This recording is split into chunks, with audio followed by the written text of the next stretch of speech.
Hello everyone, welcome to SIUK India webinar. Thank you for joining us today. We are now live with the University of Reading. Today we have Andre, Ludo and Alex with us who will let us know about this special webinar session. Please feel free to post all the questions in the YouTube chat box. We will answer all the questions after the presentation during the Q&A session. So let's start the webinar. Over to you, Andre. Many thanks for kindly introducing us and for your kind support assistance today. Good afternoon, everyone. My name is Andrea Miglionico. I'm the Program Director for Commercial Law Programs at the University of Reading and Module Conveners for Banking, Finance, and Financial Markets Regulation courses at Reading.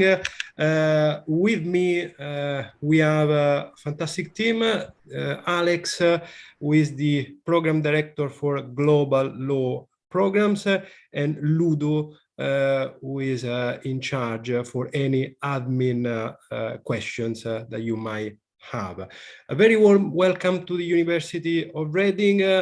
Today we are going to present you some of our teaching offer and also to present our research centers, our main expertise, and also why University of Reading. So the School of Law that you can see in the picture is around the green, very bright campus, very convenient, located 20 minutes from London, easily commuting, plenty of trains from London, so easy access to the campus. We have lots of facilities also in terms of sports activities. Here in the picture is the School of Law, Foxhill House, the main building where parts of the lectures are running, in particular the undergraduate modules. Why Reading? University of Reading is a well-established institution in the UK, ranked in the top 10 for research intensive in 2014 REF exercise, which is the ranking for measuring the research. Reading has been established at the end of 18th as a University College of Oxford, and then later on became independent as an institution. Reading is a very good university in terms of teaching expertise, as we will be talking in a while, and also for the research output. Our main expertise and our main experts are leading scholars in their fields. As I said, University of Reading is closely located to London, very convenient to commute, and also is a very campus, let's say, college in Reading. There are lots of facilities, newly refurbished library, and also we have lots of departments apart the School of Law which join our courses, our modules. In terms of modules, we have a set of compulsory modules and optional modules. Some of them run in joint with other departments, with other schools in the university: Henley Business School, the School of Business and Finance, School of Politics, Economics and International Relations, School of Art, Communication Design, School of Agriculture, Policy and Development. We have modules, for example, the IP, Intellectual Property Law, Design, Trademark, which run in joint with the School of Art, Communication Design. I convene Corporate Finance Law with the Henley Business School, with the School of Economics and Finance. Why? Because we provide not only the legal perspective, not only the legal foundations, but also the economic finance and other disciplines perspectives. We have several pathway modules, so you can choose the LLM in general international commercial law, or you can specialize in banking and finance law, IP law, technology law, or insolvency arbitration law. For example, specialist modules like international dispute resolution allow you to become member of the Charter House of International Chamber of Arbitrations in London. So if you pass this module, automatically you become an associate member of the Institute of Arbitrators in London. We have 2 points of entry, September entry and January entry. In September entry, so in the autumn term, classes start at the end of September.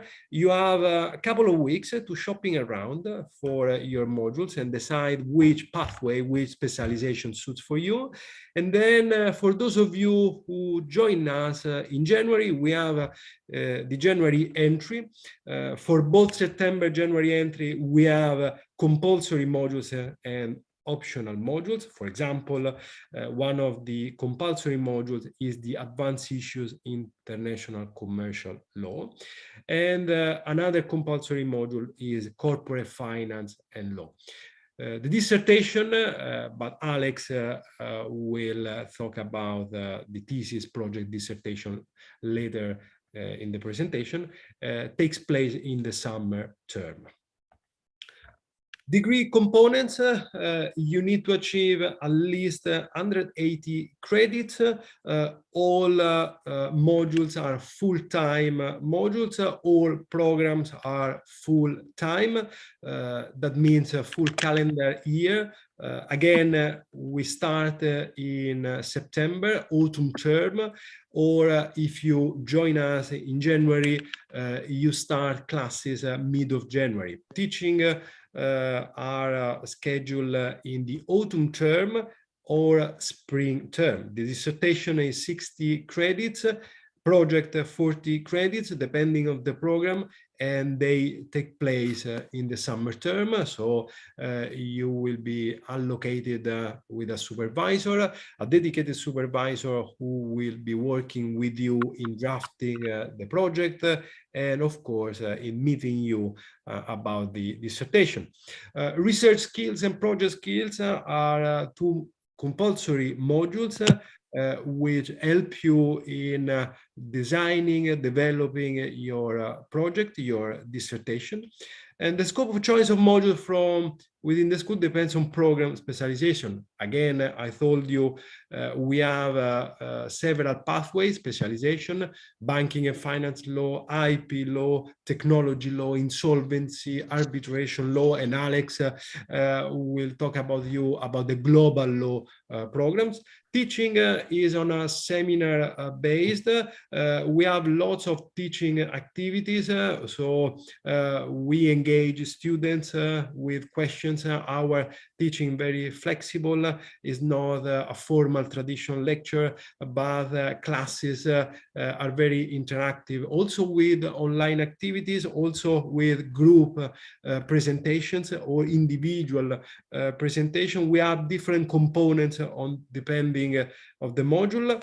So we like to learn from you, and hopefully you will be learning from us.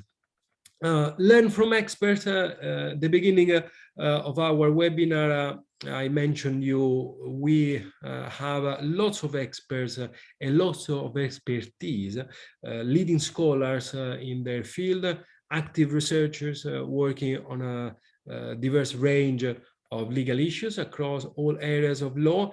My main expertise is in banking and finance law, also regulation of financial markets, corporate finance transactions.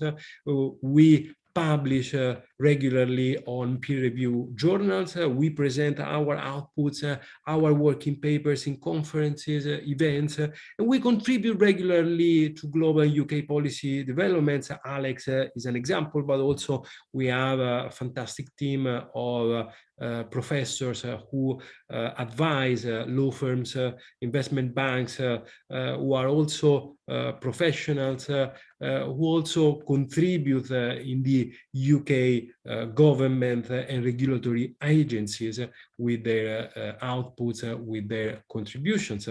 To give you an example, in commercial law program, we have a leading expert in transnational commercial law. Professor James Devaney is the head of school of law, has published extensively in the areas of contract law, is a leading scholar in consumer law, commercial law, corporate governance. He sits in several journals as editors. Also, Professor Gerard McMill, leading scholar in banking law, is also a well-known lawyer, solicitor, and is a qualified barrister in the commercial chambers in London. His textbook in banking law are often cited, quoted by English courts. Then Professor Rob Merkin is a leading scholar in insurance and reinsurance law, and also in arbitration. He published a number of books, articles on this subject. Is also regularly cited as authority in courts worldwide. These are only some of examples. In commercial law, we have other experts in their field, but also in global law, as Alex Gilder is going to talk to you now.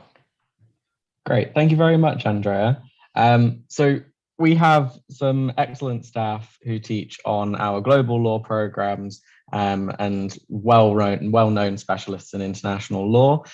So we have just had Professor Marko Milanovic join us this summer from the University of Nottingham. He joins us as Professor of Public International Law and Director of our Global Law at Reading Research Group. And he is a very well-known figure in international human rights law. He's also now working on the Tallinn Manual, which is essentially the handbook for international law in cyberspace.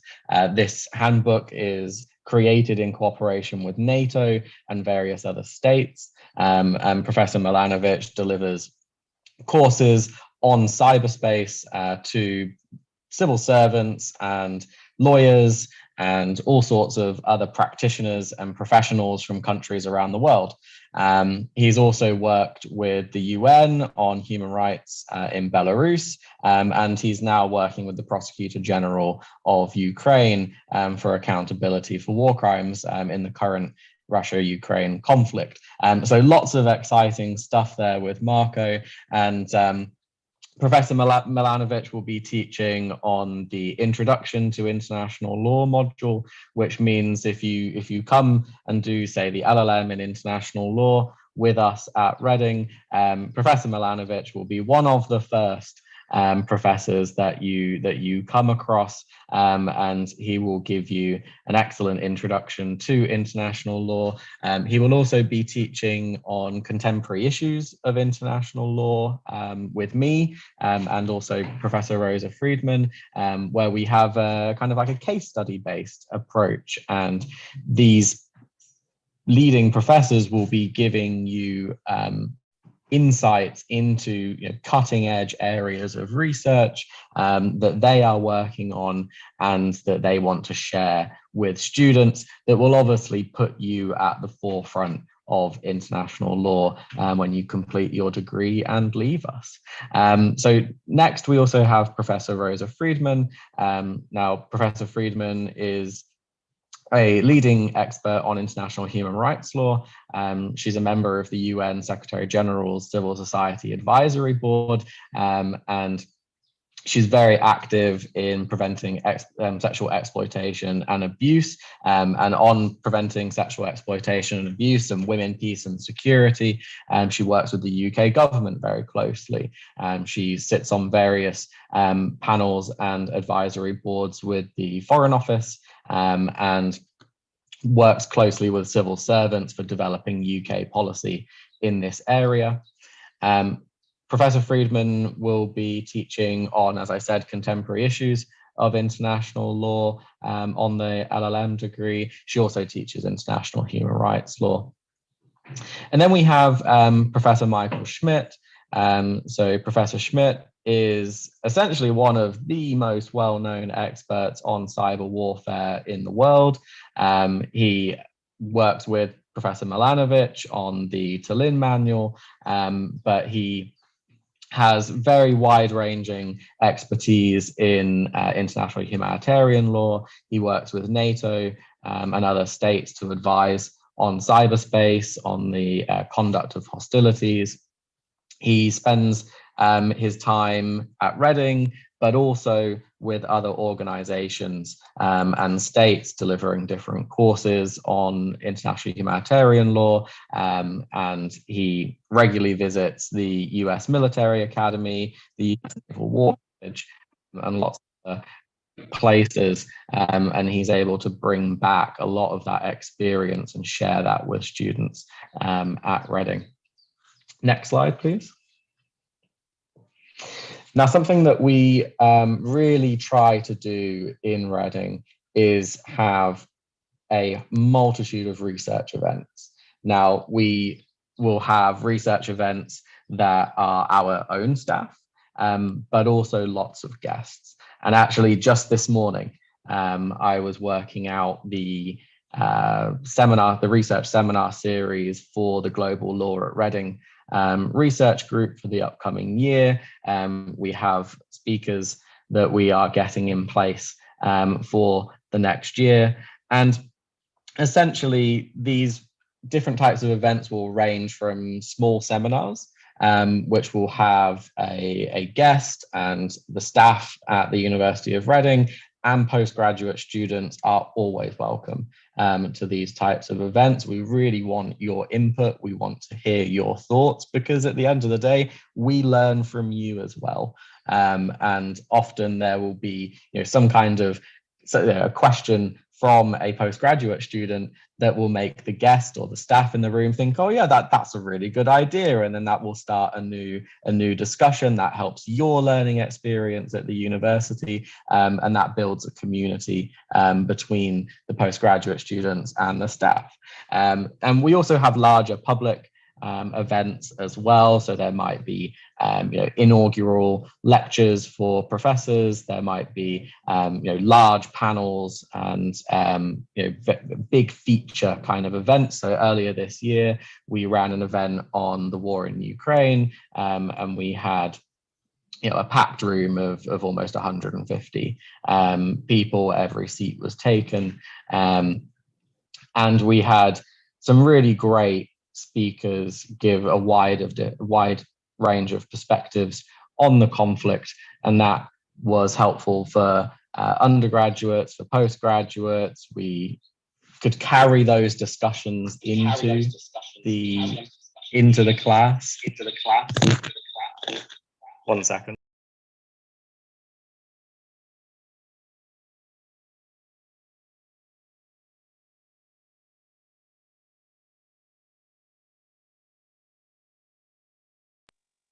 Hopefully that's better.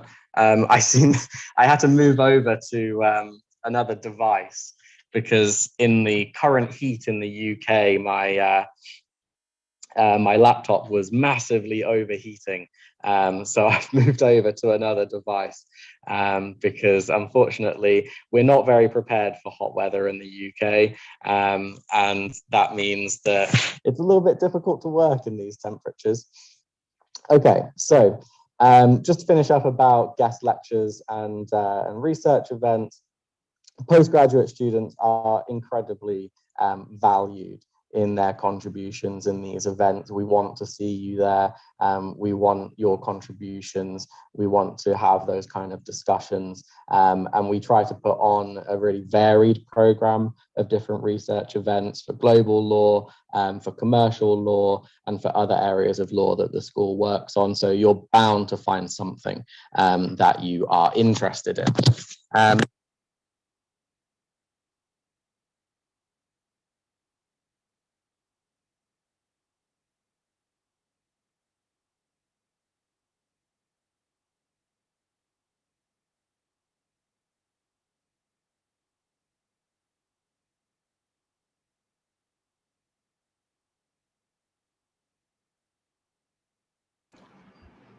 Alex, probably we Alex, cannot hear you. Alex, we cannot hear you. We cannot hear you, Alex.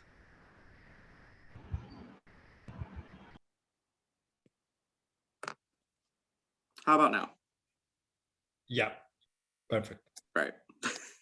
What a day to have technical problems. So the scholarships will take the form of a tuition fee reduction.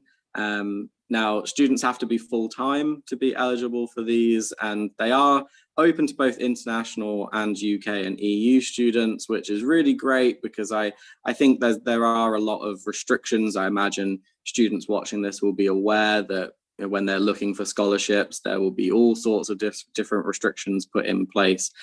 So we do have scholarships that are available to essentially all students that are applying on a full-time basis. But Ludo will be able to answer any specific questions about scholarships in the Q&A for people that would like to know more about that. Next slide, please.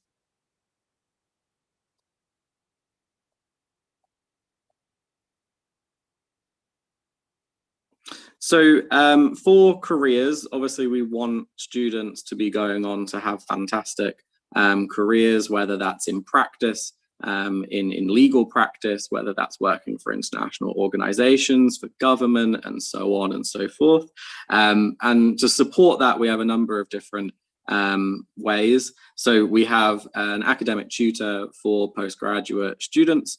So there's someone who's a specialist in the law school who you can go to for support, both for your time in the UK and for pastoral support, but also for academic and careers support as well. And they will be one of your go-to people for help during your time at the university. But there's also centralized support. So the university has a range of different services on offer, including careers support through the Careers Centre, but also there's other things as well that will link to careers and your professional development overall. So the library, for example, has various different sessions on academic writing and referencing to really make sure that you get the most out of your studies. There's also language sessions offered for students as well. So, if you want to learn a third or a fourth language, that's something that you might be able to do at the university. So there's all sorts of support offered, not just for careers, but for your overall professional development, both within the school and then also the university more widely. Next slide, please. So what do we expect from you as students? Well, we want you to be part of the school's community. So we want you to come to your classes, be a voice, to share your views. And as has already been mentioned about the different ways that we teach, the majority of the LLM teaching are small group sessions. So you will benefit from having a small class with the lecturer, and you won't be spending a massive amount of time in very large lecture halls, which is really what you want out of a master's degree. You want to be able to delve into those topics with a member of staff, to have those kind of exchanges to support your learning and to develop your thinking on those particular topics. Now, we want you to engage with your academic tutor, so we want you to take advantage of the fact that there are staff on hand to support your professional development, and we want you to come along to research events that are being held in the school that you might be interested in. We want you to meet the guests that we have come to the university. I know when, if I go and speak at another university, it's great when students come along and they want to come and ask me questions and they get me thinking about things in a different way. It's great. So we want you to come and do that for when we invite people to the university, and to show that person that, yeah, we've got a really great postgraduate community at the university who are really interested in these areas of law. And then Hopefully the university will be able to support you in getting work experience, whether that be in practice or in other areas. We have a range of staff who have all sorts of working experience. So we have staff who have been in practice, we have staff who have worked for international organizations. So we have a range of different expertise to be able to share with you. Next slide. So on your master's degree at the university, you'll be able to do a dissertation or a larger research project. And this is very much about what you are interested in. So this is down to you to set the question. It's down to you to pick the problem in the law or the global issue that you want to address. And you will have an individual supervisor who will be guiding you through that process. You'll be able to meet with that supervisor and talk through your project. They'll be able to support you in developing, taking that research forward. And the university also offers training in research methods for you to be able to have the skills to be able to carry out that research to a high standard. So this is really kind of the culmination of the degree. You'll have done your modules and you'll get to the dissertation, and then you get to put all of what you've learned into practice into the area that really grabs your attention, and the diversity of the topics that people come up with is really great. So people really come up with some fantastic issues to explore. Next slide, please. So the university has a range of different learning resources, and importantly, our virtual learning environment. So all of our modules are hosted on Blackboard, and we use this in the learning experience as well. So it might be that, for example, there's a module on one of the global law programs where students create a podcast. And obviously students will be able to access those podcasts and listen to those podcasts on Blackboard. There are other modules that make use of online forums and so on to keep that discussion going, to make sure that students are conversing with one another, engaging in the topic, and so on. Next slide.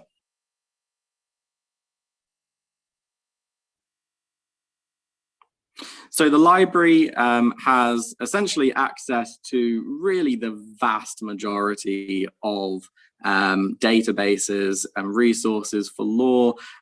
So obviously on the slide, there's LexisNexis, Westlaw, JSTOR, Hein Online.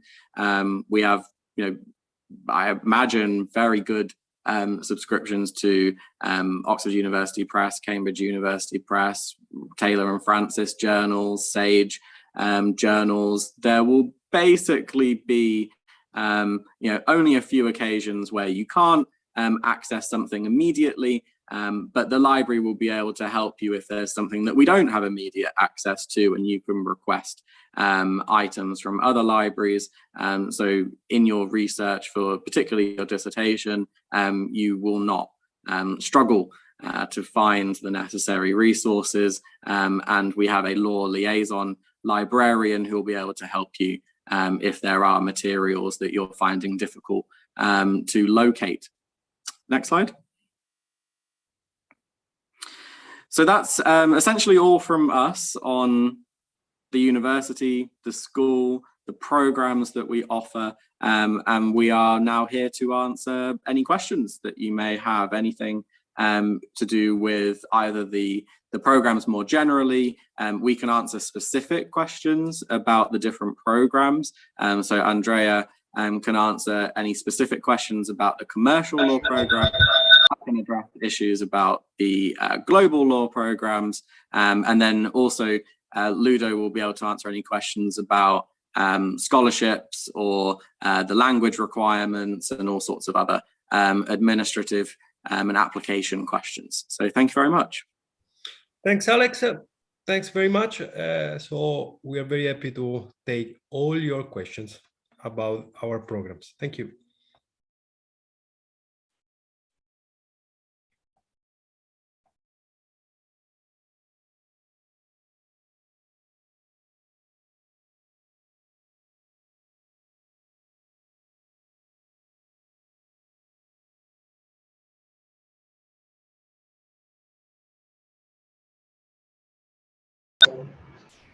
Now is the time for the Q&A session.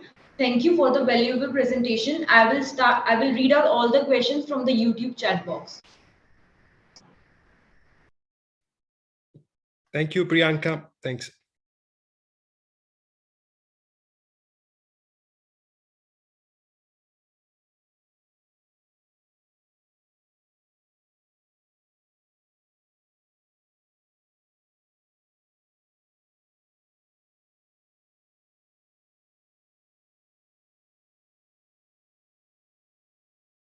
So the first question is IELTS necessary to apply for study abroad? Do you expect Duolingo scores instead of IELTS?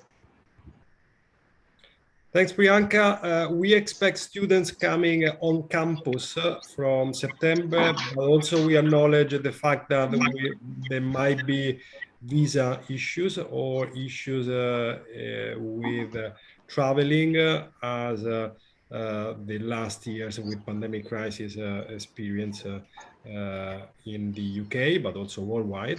So students are expected to study on campus and to come reading in September for September entry or in January for January entry. Oh. Thank you. The next question is there any course specific scholarship? I want to know about the masters in law related scholarship. On the scholarship, I would defer to Ludo. In particular, we are able to offer scholarship, but maybe Ludo can have a better view on this. Thank you, Priyanka. Thank you, Andrea. So let me also just add in terms of the English requirements. So yes, we do accept IELTS, but equally we also do accept Duolingo for courses within the School of Law. So I would recommend to submit any type of test, including CBC, ICC, or state boards, if you have completed your 12 standard. Scholarships, yes, we do have scholarships provided by University of Reading. We've got the so-called partially funded scholarships, such as centenary scholarships or subject-specific scholarships. Scholarships can be combined, of course. What you will need to have is an offer from us first, and then as soon as you receive an offer from us, you can apply for the awards available. We do also have fully funded scholarships, such as the Felix scholarships, and what is important for you, you need to have an offer from us first. So the starting point for you to have access to all our awards and support is to have an offer from us. But this is at master level. At the UG level, we do have scholarships as well. It's called the Vice Chancellor scholarships as well. You don't need to apply, but you need to have an offer from us, and you need to have accept firm reading in order for be considered for the award. Okay, thank you for the answer. The next question is, what course I should prefer to do after completing graduation in law? Okay, in terms of commercial law program, the minimum credits are 180 credits to complete and achieve the LLM degree. We have compulsory modules and optional modules. Compulsory modules need to be attended, of course. And also there are different specialization or pathways that fit to the students. So students, apart the compulsory modules, can choose from a variety of optional modules depending on the pathways. But the minimum is 180 credits, which is 90 credits of dissertation projects and the rest in terms of module selections. Okay, so the next question is, what is the average salary for a law postgraduate student? Are 2 years of work visa available post completing this course? On this question, I would defer to Ludo. Okay, perfect. Thank you. So in terms of, let's say, average salary, it very much depends on a couple of things, I would say. A, your background, whether perhaps you are professionals, you've got X amount of years working experience, perhaps then this perhaps will position you into kind of higher salary band, I would say. In terms of the post-study visa, yes, it's still available, of course. Students will need to have completed the course with us, the master with us, in order to be eligible to apply for the post-study visa.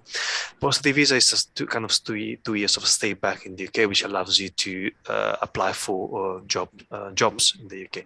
What is really important, and also both academics were mentioned during the presentation, is the engagement in the career service. So start your engagement basically from day 2 to better understand what type of positions and what type of interest you've got, and see what type of also organizations or companies are around. Okay. So the next question is, what are the criteria of grades in order to get scholarship, or is it fully dependent on an interview? Thanks, Priyanka. Again, I would pass to Ludo. Okay, thank you. So scholarships are merit-based, so they'll be looking at what you have achieved or you're about to achieve. Our scholarships are provided by the university, of course. They are merit-based, so there will be no interviews. External bodies may require an interview alongside your merits. So, but do not worry, because all these conditions will be outlined on the webpage of the University of Reading, both for, let's say, internal and external sponsors or bodies funding awards. Okay, but the starting point for us, of course, will be your merit, what you have achieved during your studies or what you're about to achieve. Okay, thank you. So the next question is, what course I should prefer to do after completing graduation in law?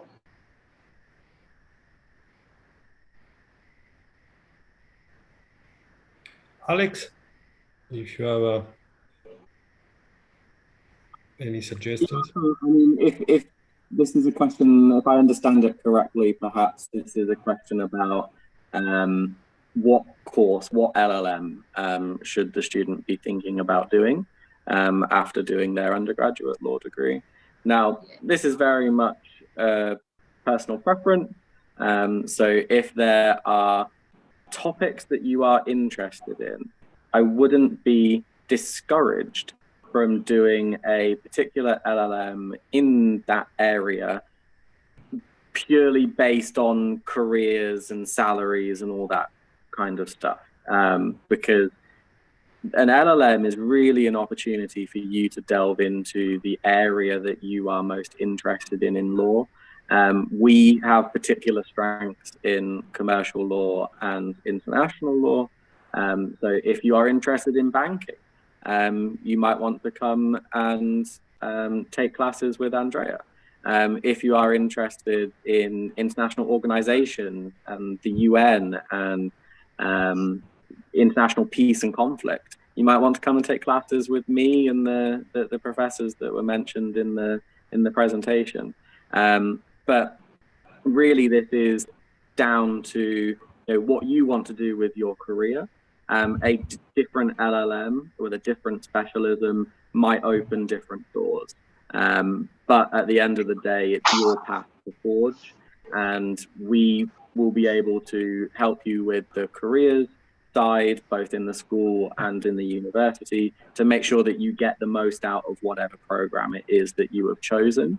And I think it's also worth mentioning that in our programs, there is space to be able to choose modules from different programs. So if you choose to do the LLM in international law, you can choose modules both from outside of that program. So you could take an international commercial law module if you wanted to. You could also take modules from outside of the law school. And you could take a module from international development or from politics and international relations. So you can really tailor a program at Reading to essentially what you want it to be, which I think is a really good strength of the university, so that you can get the most out of a postgraduate degree with us. And then let me add a couple of comments on this. You need to think about a unique opportunity, not only to improve your learning skills, but also to make your network, to grow your network among the lecturers, experts in their field take advantage of any events, opportunities that the law school offers. Also careers event, conferences, public lectures, lots of public seminars that Alex and I are going to organize this year on a very timely topics. So you don't know who sits next to you. Probably you will grow your network and your fellow colleagues will help you in finding a job. So it's not just the LLM degree, but it's the network, is engaging, participating in the School of Law environment. And we are very dedicated in terms of supporting students, spending time with them, because we like to learn from you. Also because we are not experts in every jurisdiction, so many students come from different various jurisdictions, but also we offer a teaching format which is not just a seminar based, as Alex said, case studies or individual presentation. Also, we organize trips, mood court exercise, so different activities, online activities, especially in the IP modules, which engage you, but also offer you a different perspective. Many modules run with other schools, with other departments. My modules in corporate finance law, regulation of financial markets, run with the School of Business. The only business school is a very well-known school department at the University of Reading, also worldwide. So you have unique opportunity also to make friendship, to expand your network with other schools, with other departments, not only the School of Law. So that's the unique offer at Reading. Okay, so the next question is, I have a 1-year gap after my 12th. Can I apply for graduation in law? Ludo, on this, what you mean for a 1-year gap? She meant that she has a 1-year gap after her 12th. Like she took a break. So can she apply for graduation in law? Okay, Ludo? Sure. Thank you for clarifying this. So yes, if you are interested, of course, in applying to a LLB course, you would need to apply via UCAS, first of all, where we do accept all the applications for our LLB courses. If you go 1 year as a gap of 1 year, perhaps your admission will ask you to justify why there is this gap. We normally will look at what you've achieved in your 12th, can be CBSE, ICSE, or state boards, and they will make the or will not make the offer based on what you have achieved. But in case university may ask you to justify this gap, but it's not a barrier for you to apply. So if you want to apply for next year, you're more than welcome to do so. Okay, thank you for the answer. The next question is, for international student, is there any help to find jobs in the UK after graduation or during the studies?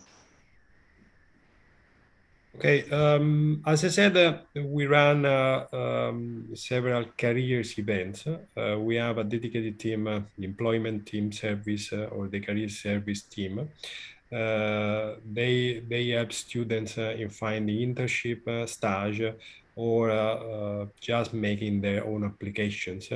After the graduation or after the LLM degree, there are different opportunities if you want to join the private sector, the public sector, regulatory agencies. Some of my former students joined the regulatory authorities, the Prudential Regulation Authority or Financial Conduct Authority, for those of you who are interested, of course, in commercial law programs. Some other students join the investment banks. You need, of course, to prepare an application.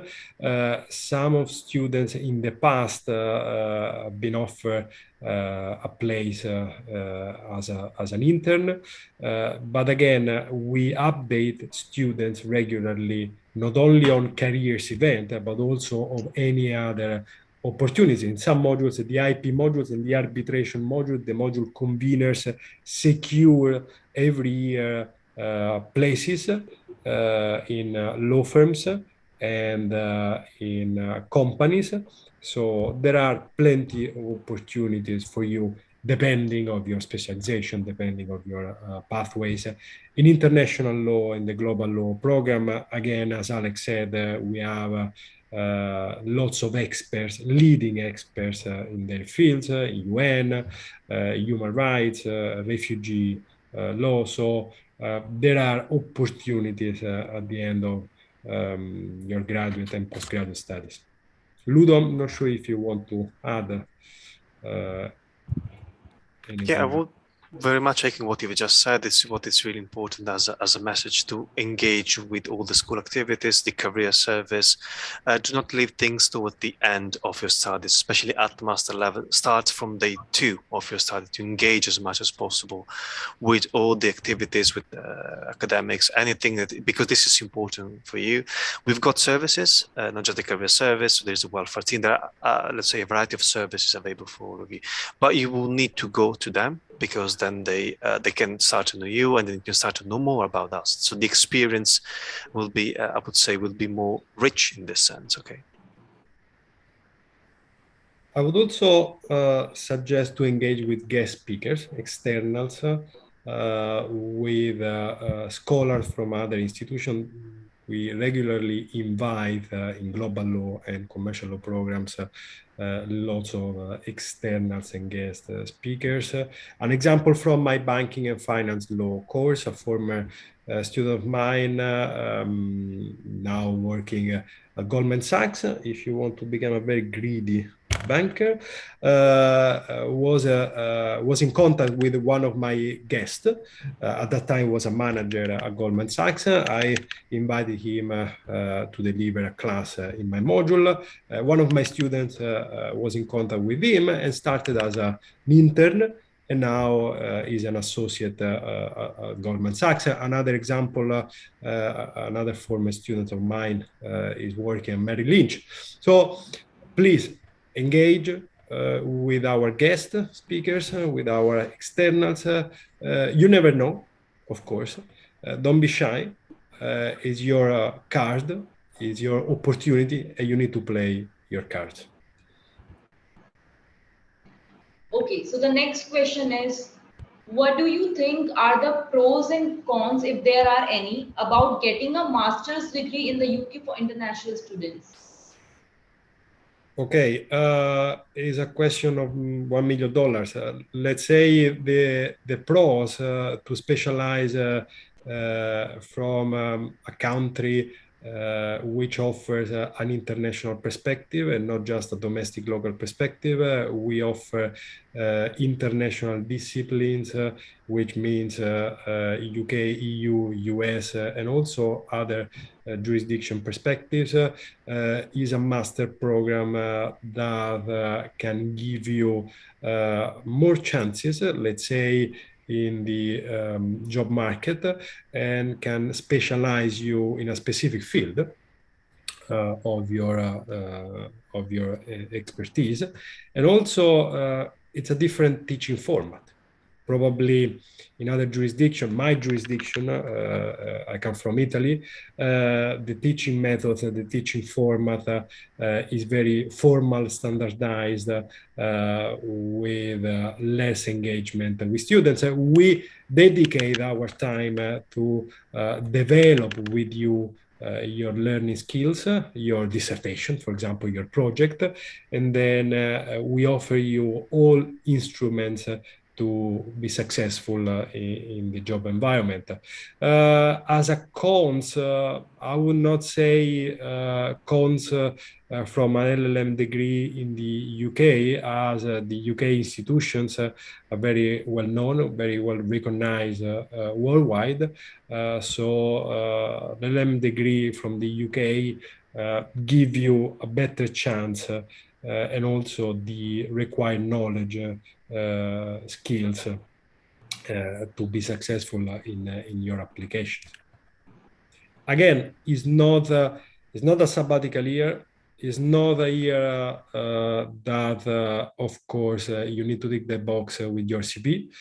It's an opportunity for you. You spend time, you spend money, and from day 2, as Ludo said, you need to engage with us, you need to engage with the School of Law, you need to engage with all the events we organize, because in these months, throughout the LLM, you will engage with different people, with different experts.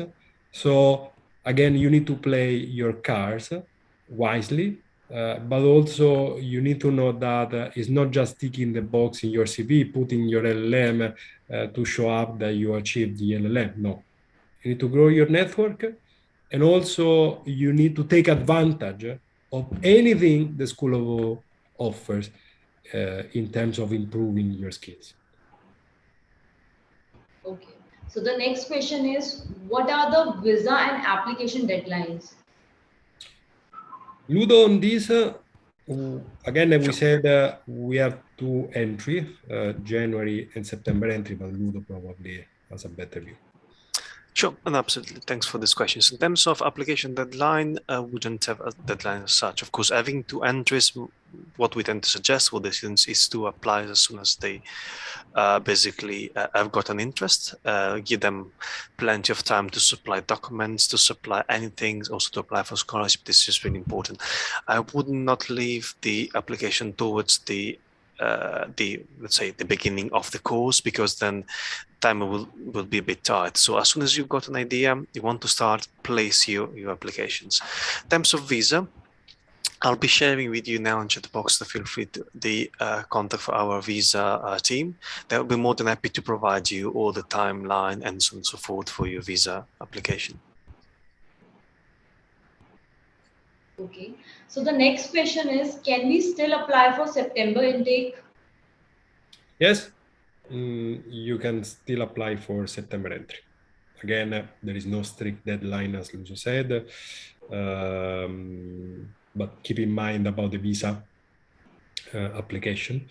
But yes, you can still apply for September entry. Okay. So the last question is, what will be the career transition we expect after this?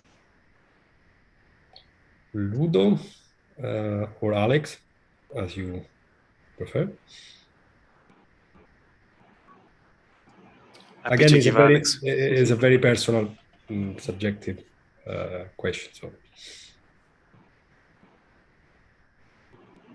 happy to give Alex if you want to give your insight from an academic point of view. Yeah, I mean, from the global law perspective, an LLM in international law is usually kind of the golden standard for working in international law in an organization, an NGO.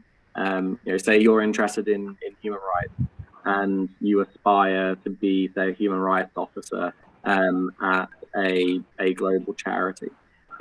Essentially, usually an LLM in international law, an LLM in human rights, we offer both.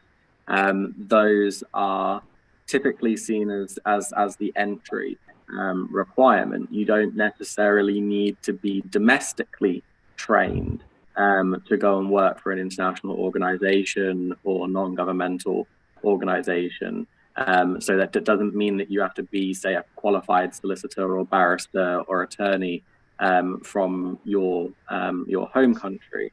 A lot of people who work as legal officers, human rights officers, and all sorts in international law will have an undergraduate law degree and an LLM. And that is very common. So if those are things that you aspire to, then an LLM in international law is a natural next step. Now, an LLM in general in the UK and also Europe more widely is becoming more and more sought after as a way to essentially match the competition, because the job market is tough and we can't, you know, sugarcoat that. That's why we offer so many services at the university to help our students along, to make sure that you've got the right opportunities and you're making the most of your time at Reading to put you on the front foot for your career.